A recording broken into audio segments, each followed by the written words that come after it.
Tiny tots public senior secondary school के digital मंच पर आप सभी का स्वागत करता हूं। आज हम नवम कक्षा की सेमोसी पुस्तक के प्रथम पाठ का अगला हिस्सा, जो हमने अगले अंतिम दो पद है उनको हम पढ़ेंगे और उनका अनुवाद समझेंगे। भारती वसंत गीति पिछले वीडियो में हमने पढ़ा था। भारती माँ सरस्वती, वसंत अर्थात वसंत ऋतु और गीति अर्थात गीत, अर्थात माँ सरस्वती से जानकी वल्लभ शास्त्री जो इसके कवि है वो माँ सरस्वती से प्रार्थना कर रहे हैं, हे माँ सरस्वती, इस प्रकृति की अनुपम छटा को देखकर आप अपने इस नवीन वीणा को बजाइए, इसके तारों को झनकृत कीजिए। ये बात हमने पढ़ी थी कि आप इस प्रकृति की सुंदरता को देखकर, इसके हरे भरे वृक्षों को देखकर, इस धरती की हरितिमा को देखकर आप अपनी वीणा को बजाइए, अपनी वीणों के तार को झनकृत कीजिए, ऐसा कहा। क्योंकि माँ सरस्वती का प्रिय मास कौन सा है? वसंत, क्योंकि उनका जन्म भी वसंत पंचमी के दिन हुआ था। ये बात हमने पहले पढ़ी। हमने दो पद पढ़े थे, उस पदों के आगे अंतिम दो पदों को हम पढ़ते हैं और ध्यानपूर्वक ध्यान देते हुए हर शब्द का अर्थ निकालते हुए। ललित पल्लवी, ललित शब्द का अर्थ होता है सुंदर, पल्लव अर्थात पत्ते, पादपी अर्थात पादप, यानी सुंदर पत्तों से युक्त वृक्ष, सुंदर पत्तों से युक्त वृक्षों पर पादपे, सप्तमी विभक्ति आई है यहाँ पर पादपे, पुष्प पुंजे और पुष्पों के पुंज, पुंज का मतलब गुच्छा, फूलों के गुच्छों पर। यानी अब यहाँ पर वास्तव में जब किसी गीत का, किसी दोहे का, किसी श्लोक का जब अर्थ किया जाता है तो शुरुआत जरूरी नहीं है कि यहीं से हो, उसका अर्थ नीचे से भी निकल सकता है, बीच की लाइनों से भी आ सकता है, कहीं से भी आ सकता है। तो यहाँ पर जो बात की जा रही है वो यहाँ से स्टार्ट हो रही है। मलय मारुतो चुंबित, मलय पर्वत से जो, मारुत यानी पर्वत और मलय यानी मलय पहाड़ है, मलय पर्वत से जो आने वाली हवाएं होती है उनको बहुत शुभ माना जाता है, बहुत सुगंधित, क्योंकि मलय पर्वत पे जो है वृक्ष है वो चंदन के वृक्ष है और चंदन के वृक्षों के से युक्त वो पहाड़ है और उसपे से जब हवा आती है तो बहुत सुगंधित हवा आती है। तो मलय मारुतो चुंबित यानी मलय मारुत यानी मलय पर्वत से आने वाली हवाओं से युक्त है। कौन है? ललित पल्लवे पादपे, सुंदर पत्तों वाले पादप, पुष्प पुंजे जो कैसे हैं? फूलों से, फूलों के गुच्छों से युक्त है। मंजू पुंजे, और मंजू यानी मंजू का अर्थ भी सुंदर, सुंदर पुंजों से युक्त है।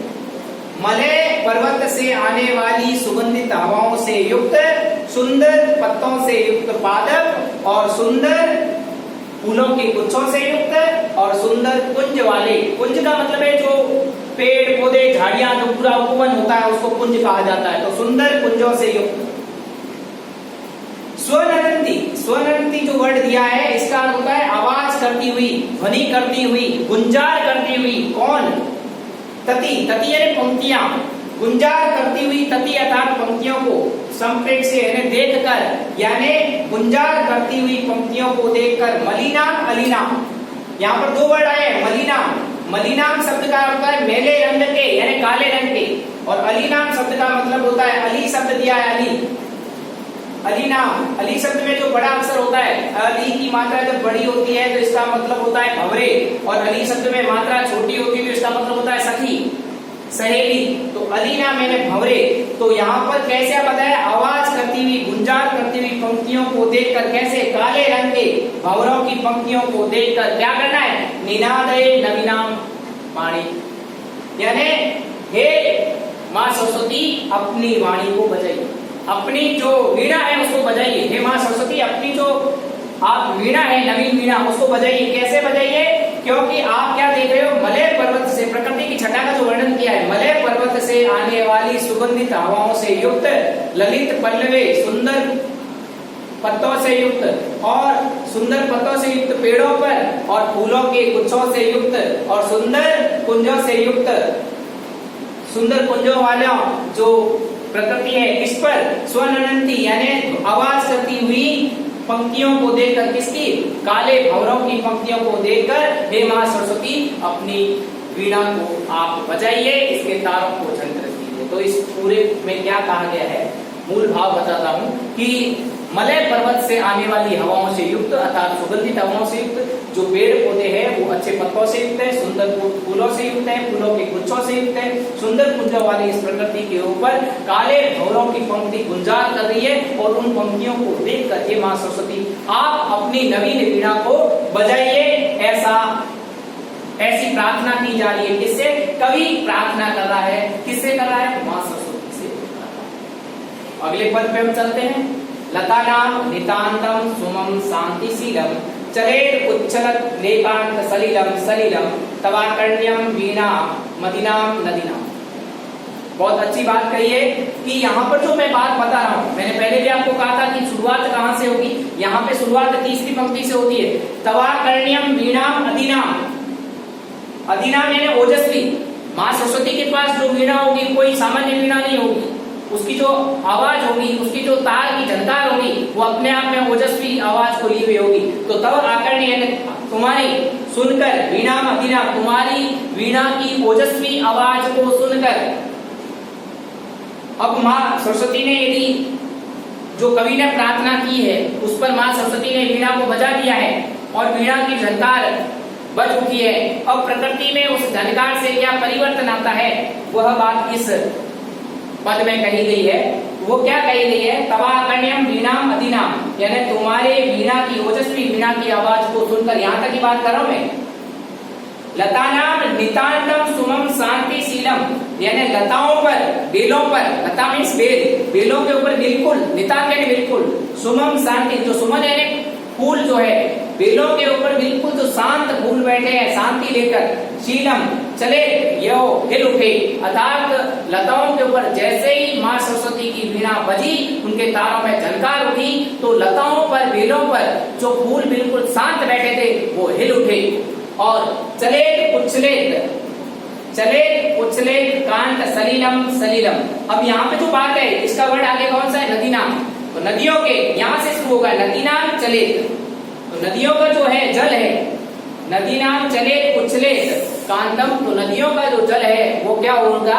वह नदियों का जल उछल पड़ा। माँ सरस्वती की जो वीणा की जो झनकार सुनी तो सुनकर नदियों का जल उछलने लगा, उछल पड़ा। और सलीलम सलीलम, यहाँ पे दो वर्ड आए हैं। सलीलम में एक ली की मात्रा छोटी है या लीलम की मात्रा बड़ी है। तो यहाँ जो प्रथम वर्ड दे रखा है सलीलम, इसका तो अर्थ होता है जल, लेकिन जो दूसरा वर्ड दे रखा है सलीलम, इसका अर्थ है लीला से युक्त। सलीलम, श शब्द कहाँ आया है? अवयव के रूप में आया है, सहित। सलीलम यानी लीला से युक्त, यानी जो नदियों का जल है वो अब एक तरह की क्रीड़ा करता हुआ, उछलता कूदता हुआ चल पड़ा है। तो यहाँ पर पुनः मैं बात बताता हूँ कि जब कवि ने माँ सरस्वती से प्रार्थना की कि आप अपनी वीणा को बजाइए इस प्रकृति की अनुपम छटा को देखकर, और उस कवि की प्रार्थना को सुनकर जैसे ही माँ सरस्वती ने अपनी वीणा को बजाया तो वहां पे हमारा उत्तर यहाँ से शुरू हो रहा है। तब आकर्ण्यम वीणा अधिनाम, अधिनाम अर्थात ओजस्वी, माँ सरस्वती की ओजस्वी वाणी को, जो वीणा की जो झनकार को सुनकर क्या हुआ? लताओं के ऊपर जो बेलों के ऊपर जो बिल्कुल शांत फूल थे वह हिल उठे, वह अपनी एक तटस्थ अवस्था से एक हिलने डुलने की स्थिति में आ गए। और उसी प्रकार नदियों का जो जल है वह उछल पड़ा और नदियों का जल एक अलग तरह की अटकेलियां खेलता हुआ, अलग तरह की क्रीड़ा करता हुआ चल पड़ा। अर्थात कवि ने जो बात कही है कि नदियों के जल है या प्रकृति की जो छटा है वो तो अनुपम है ही, लेकिन कवि ने जब प्रार्थना की माँ सरस्वती से कि आप अपनी नवीन वीणा को बजाइए, तो उस वीणा के बजाने पर उस प्रकृति की छटा में और भी चार चांद लग गए, और भी सुंदरता उसकी बढ़ चुकी थी। ये बात यहाँ पर कवि कहना चाहता है। और यहाँ पर हमने इस पदों को अच्छे से पढ़ा और इस आगे हम इस प्रश्नों पे चलते हैं। तो प्रथम पाठ का एक पदेन उत्तर है। एक पदेन का अर्थात आपको एक पद में उत्तर देना है, एक शब्द में उत्तर देने का प्रयास करना है। तो प्रथम प्रश्न पूछा गया है, कवि काम संबोध्यति, कवि किसको संबोधित करता है? यानी संबोधन यानी बुलाना, पुकारना, किसको संबोधित करता है? यहाँ पे काम शब्द आया है जो किम शब्द के स्त्रीलिंग का द्विवचन, द्वितीय विभक्ति का एक वचन है। किसको संबोधित करता है? तो यहाँ पर एक वाणी शब्द आया है जो सरस्वती का क्या है? पर्यायवाची। या तो आएगा वाणी अर्थात वाणी को अर्थात सरस्वती को, या लिख सकते हैं भगवती सरस्वती अर्थात भगवती सरस्वती, देवी सरस्वती को संबोधित किया गया है। दोनों में से कोई भी उत्तर लिख सकते हैं। नेक्स्ट, कवि वाणी काम वादितुम प्रार्थयति, यानी कवि जो वाणी को, वाणी कौन, सरस्वती को क्या बजाने के लिए प्रार्थना करता है। तो यहाँ पर हम इतनी देर पढ़ चुके हैं बार बार, कवि ने सरस्वती को क्या बजाने के लिए कहा था, वीणा बजाने के लिए कहा था। तो यहाँ पर काम द्वितीय विभक्ति एक वचन है, तो ये शब्द भी क्या आएगा, द्वितीय विभक्ति एक वचन में वीणा, अर्थात वीणा को बजाने के लिए कहा गया था। प्रश्न तीसरा, कीदृशी वीणा निनादितुम प्रार्थयति, कैसी वीणा बजाने के लिए प्रार्थना करता है। कवि माँ सरस्वती को कैसी वीणा बजाने के लिए प्रार्थना करता है, तो वह नवीन जो वीणा है माँ सरस्वती के हाथ में वो बिल्कुल नई है, इसलिए नवीनाम वीणाम निनादितुम, एक नवीन वीणा को बजाने के लिए प्रार्थना करता है। नेक्स्ट, अगला प्रश्न है, गीतिम कथम गातुम कथयति, और वीणा बजाने के साथ साथ कवि कैसा गीत गाने के लिए कहता है। तो ललित नीति नीलाम मृदु, जो शब्द है इसकी पूरा विशेषण है कि वह जो गीत है वो कैसा है, ललित अर्थात सुंदर, नीति से युक्त, नीलाम शब्द का अर्थ युक्त है, नीति यानी नीति, सुंदर नीति से युक्त मधुर, सुंदर नीति से युक्त मधुर गीत गाने के लिए कहते हैं। तो ये इसका विशेषण है, तो इसलिए इसका उत्तर कथम शब्द के स्थान पर यह शब्द आएगा। नेक्स्ट है, सरसा रसाला कला रसंती, तो यहाँ पे रस से युक्त जो आम है वो किस समय होते हैं, रस से युक्त जो आम होते हैं वो किस समय होते हैं, कदा अर्थात किस समय, तो हम कहेंगे वसंते, अर्थात वसंत ऋतु के अंदर इस प्रकार के रस युक्त आम कब पाए जाते हैं, वसंत ऋतु में पाए जाते हैं। इस प्रकार आज हमने इस कक्षा 9 का प्रथम पाठ के अंतिम 2 पदों को पढ़ा और एक पद के उत्तर किए, और इसके साथ हम अपने इस विषय को यही विराम देते हैं। और आपको ये वीडियो यदि पसंद आया हो तो लाइक करें, शेयर करें, सब्सक्राइब करें। धन्यवाद।